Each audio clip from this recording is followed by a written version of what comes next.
Crafters, Lisa here from Fun Stuff Crafts. So glad you could join me for another Inspiration Friday. So have you ever been shopping in the stores, or maybe you saw something at a friend's house you really liked, or maybe somebody gave you a gift and you want to try your hand at making it? So I call that having an inspiration idea on trying to remake something. So this week's project is all about my inspiration tray that I received from a very close friend last year. Michelle made this for me, and I thought it would be fun to put some together for gifts. So this week's project is all going to be taking my inspiration tray and turning it into Lisa's version of a serving tray. So I hope you stay tuned for the tutorial.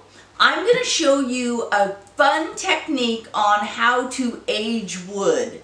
So stay tuned. And hey, before we go, if you're new to my channel, thanks so much for stopping by.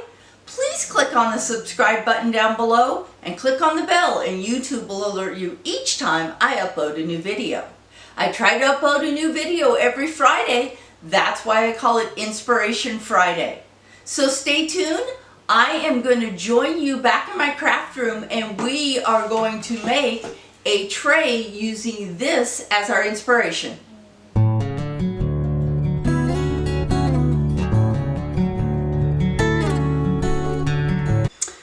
Okay, crafters, so I wanted to show you again my inspiration tray. So I got this a couple years ago from a girlfriend, Michelle, who's one of my faithful followers, and she put together this great tray that I actually use every day out in my family room, and it is with reclaimed wood. So I always like it when, and I don't know about you, but I see something in a store or I see something at a bazaar or wherever, and I think I can make that, right? So I'm going to show you an example of this. Is my inspiration tray, and I am going to try to remake it, and I'm going to show you a couple techniques to be able to really distress the wood, really age the wood. So what she started out with, and I'm just going to grab my sewing tape measure because that's what I have handy. So I just wanted to get an idea of how big this tray actually was. So took a look at it, and it is about 15 inches by right about 24 inches. Okay, so I wanted to remake close to that same size of a tray. So what I did is I went out to our garage and looked around to see what my husband had out there. So what I found was this array of wood. So let's kind of go through, and so I can tell you what I have here. So we had a bunch of old fence boards out in our garage. And so what we did is we cut these, and I just did 3 of them. They are a 5.5 inch width, right? So I cut 3 of them. So my tray is going to be a little bit wider than hers was.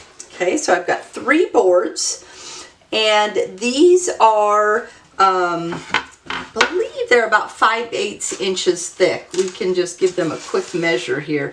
They're just your standard fence board. So you guys can use whatever type of board or wood you have. You've got 2x4s, you know, you use whatever you can. Okay, so I've got 3 boards that I cut to 24 inches in width. Okay, so now what I needed to do is I needed to set up a place that I can put those handles on. Okay, so again, we had some wood, and I had my husband cut this on the table saw to cut it down. This was actually all one piece of wood, and he cut it down the table saw, and I'll share all of that with you, some pictures of that. So then what I decided is not only was there pieces here, but if you look at my inspiration one again, these are, so I've got these boards and these boards, but she's also got another board on the bottom really securing this in. So I went out to see what else we had in the garage, and I found these great little pieces of wood. So I also cut them down to be that same width of what my tray is going to be. Okay, so this is my length is at 24 inches, and then my width is just about 16¼ inches. Now, I want to tell you guys why this piece of wood could be optional for you. Okay, there's a couple different types of handles we could use. So this is an example of one handle, and this handle screws from the top. So I could put that handle right here and screw it in with no problem whatsoever. Okay, but the handle that I want to use is one that actually is going to screw from the underneath. Okay, so it's going to be really important that we have the right width on our board to fit this screw. So what I like to do is I take my screw and I screw it into my handle. Okay, and you guys, this is not the screw that came with the handle, because I pick up my handles at Habitat for Humanity. So just pick it up, secondhand stores, wherever you might be able to find them. And then what we do, you guys, is, and I'm just gonna, the width is the same here, I'm just gonna kind of stack my wood together, and if I see right there, there is a little bit of play, and it's hard for you guys to see, I think, but there's a little bit of play right there. So what I'm going to do is act like I had my tray going together, add that extra slat there, and then it is just about right. And once I sink this down in, I can sink that head so my tray is right. So really important, you guys, you may not need this extra piece if you're using this type of a handle, okay? But we're gonna use this type that we're gonna screw from the bottom, okay? So that's why I needed to, and a lot of people call this shimming. I'm basically shimming up the board to make sure it fits, okay? So now that we kind of went over what you're gonna need for this project, the next fun thing that I like to do is distress the wood, okay? So now, you could stain this, and I've seen a lot of videos out there of people staining it, but what I decided I wanted to do is I wanted to actually distress my wood. So I'm going to grab a piece of paper here just to cover my workspace, okay? And I'll show you a picture of me putting together this concoction, I would call it. And what it is I took some vinegar and I put steel wool in my vinegar and I let it set. And I let this set for about 30 minutes. So when I put together my vinegar concoction, I just used white distilled vinegar and a mason jar and some steel wool. So it's really easy. I just pull apart the steel wool, and you don't necessarily need to do it, but I found that my concoction turns out just a little bit better for the distressing if you pull it apart. So all I'm doing here is pulling apart my steel wool, and then what I'm going to do is I'm going to fill my jar with the vinegar and I'm going to let it set. Now the longer you let it set, the darker your outcome will be. But like I said before, I let mine set for about a half an hour, and then I was ready to go with my distressing of my wood for my tray. On your wood, okay? So now one other thing. These pieces of wood, these fence boards that I did, we did throw through our planer just to even them all out. You could sand them, or you could leave them exactly like you found them. So for example, my inspiration board, they left them exactly like they found them. These are fence boards, and all she did is this step that I'm going to show you right now. The fun part about this one is you have no idea what your wood's going to look like. So I'm just going to take my paintbrush, and I'm literally going to just paint. And again, you guys, this is a concoction of vinegar and your steel wool, and you'll just start to see the wood, and hopefully some of this is going to change before our eyes, but if not, with the magic of camera, I will let this take effect, and then I'll let you know how long I needed to let it set for. I'm actually working on a large project using this same technique where I'm going to do a reclaimed wall for my new craft room, and I am putting together a whole tutorial on that one for you guys too.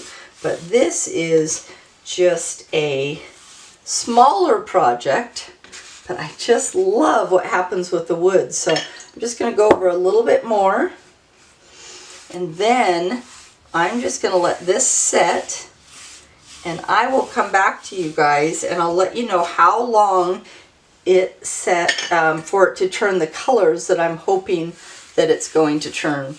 Now, one thing is, I also want to make sure I get those handles that we cut out, not the handles, but the base for the handles. So I'm going to go ahead and do those also. And these, you guys, gray is popping out of this already. It's just absolutely incredible to see some of the colors come out. Now, again, you guys, this is just one idea for bringing some color. You guys didn't even have to do anything. You could have left it totally alone, or you could have stained it. I see a lot of people just staining theirs, and I just think it's so fun just to try this technique and see how it all turns out. So you can kind of start to see there's a little bit of gray really showing up in that one. And then you just can kind of play with how you want these to be spaced out. But this does take a little bit of a time. There's no harm in letting this set overnight, you guys. You can definitely do that. You don't necessarily need to do my shim boards, but I just want to show you these are more of a cedar color. So let's just go ahead and do them. They're going to be on the bottom.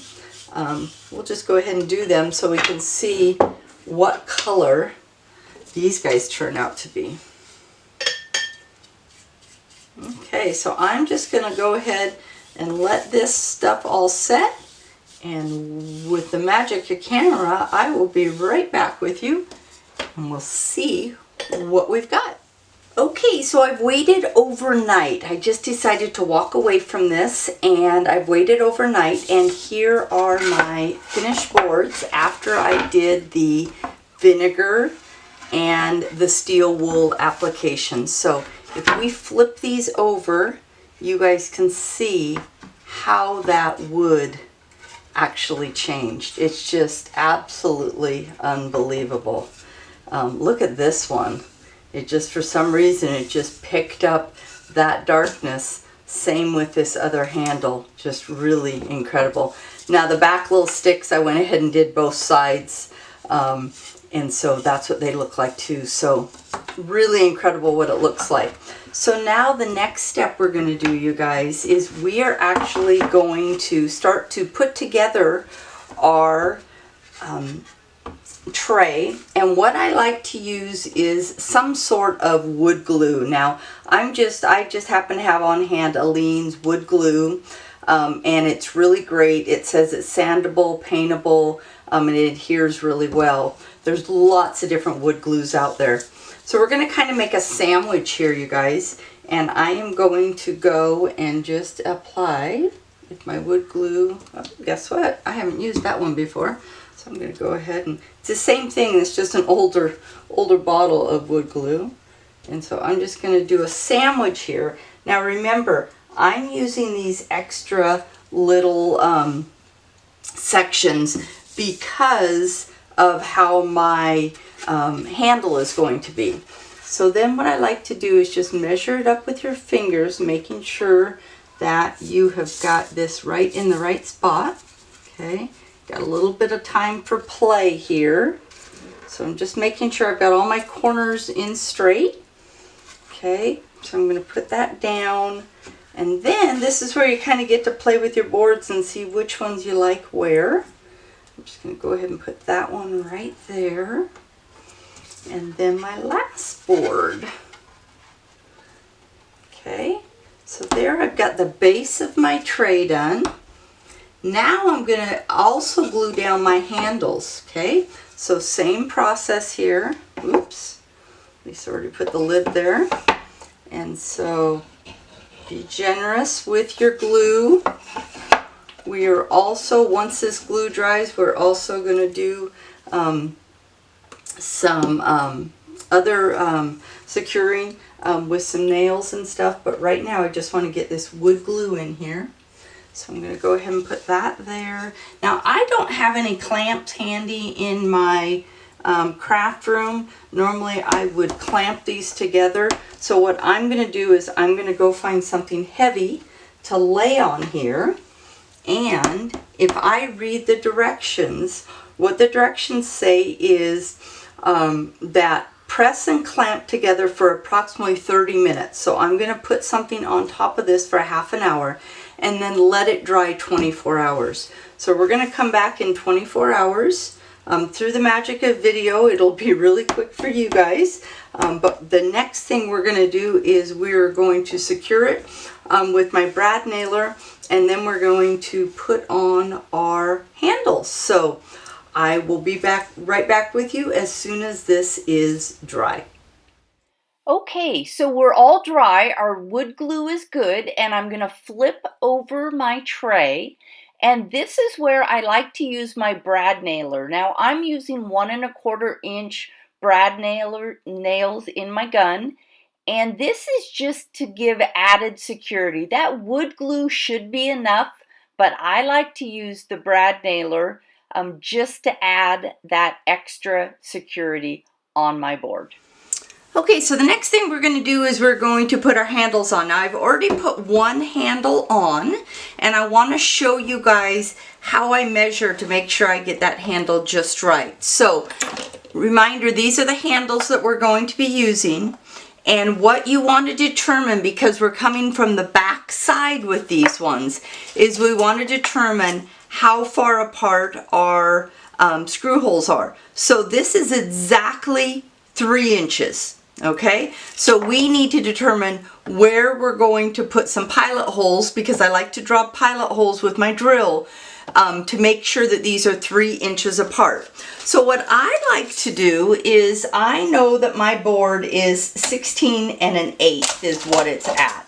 And so I'm going to take a piece of tape. Now I've already used this one on the other side, so just show you guys kind of what I'm doing here. Is I'm going to place that at 8 and I'm just going to go ahead and mark this one new. So let me grab my pen. Okay, so I'm going to go ahead and mark this right at right in the center. Okay, so I know exactly where my center is. Okay, then what I'm going to do is I am going to measure 3 inches, excuse me, 1.5 inches off my center. Okay, 1.5 inches on either side. Okay, and then what I like to do is just make sure I'm eyeballing that those screw holes look about right. And this one could come out just a tad bit more.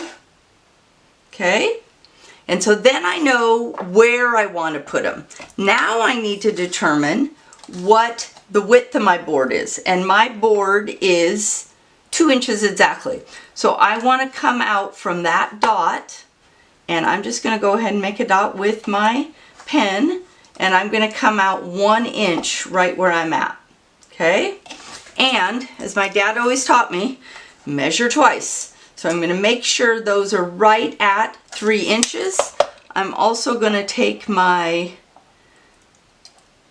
handle and just double check that. I'm a little worried about this one, might be a little bit further back. So one nice thing is I am going to drill a hole a little bit bigger than my screw head, so you've got a little bit of play in there. Okay, so what I'm going to do is I'm going to take my drill and I'm going to drill holes down. Now I've got a board underneath so I don't go through to my tabletop. Okay, so I'm going to go ahead and drill down, and then we're going to put our screws in. So bear with me here while I do a little drilling.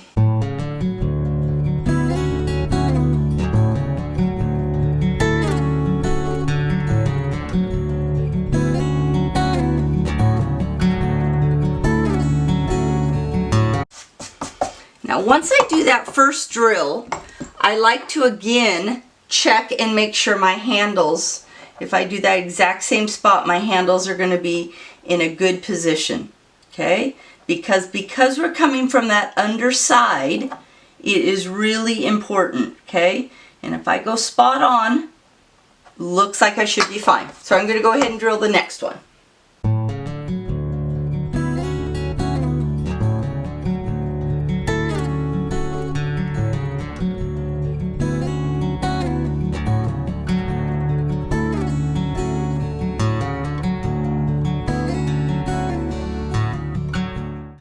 Okay, we've got those done. So I'm going to go ahead and take my drill bit out, and I'm going to go ahead and put my Phillips head on my drill. So now what we're going to do is we don't need this tape anymore. Okay, we're going to turn our board over so you guys can see it a little bit better. I'm going to get 2 of my screws, and I'm going to, those should pop right down in because I made that hole just a little bit bigger. Okay, I'm going to twist it with my hands.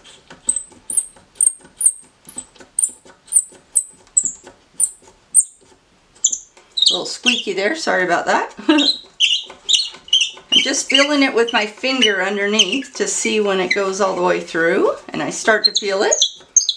And I'm going to do that other one.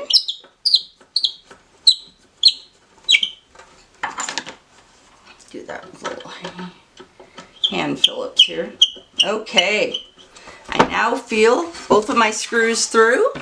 So we're going to flip it over, and we're going to see if Lisa put her holes in the right spot.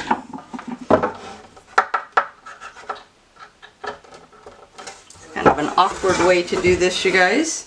I want you guys to be able to see it, but I also need to be able to screw from the bottom.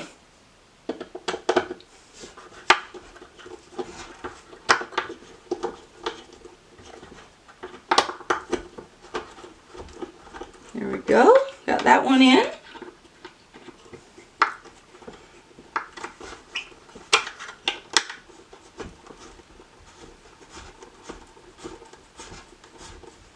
And I got that one in. So I'm just going to take that over, and I like to tighten mine with my power drill, or power.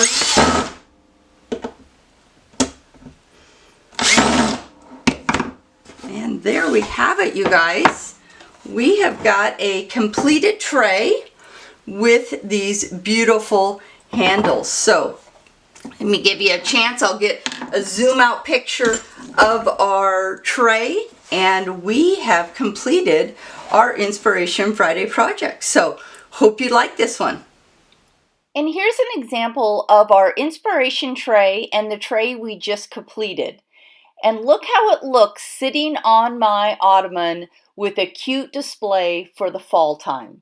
So I'm so glad you joined me for another Inspiration Friday. I hope you liked this project. If you did, please give it a thumbs up and support me by subscribing to my channel. I'd love to hear your comments. Please leave them below, and don't forget to check out other projects on my blog at funstuffcrafts.com.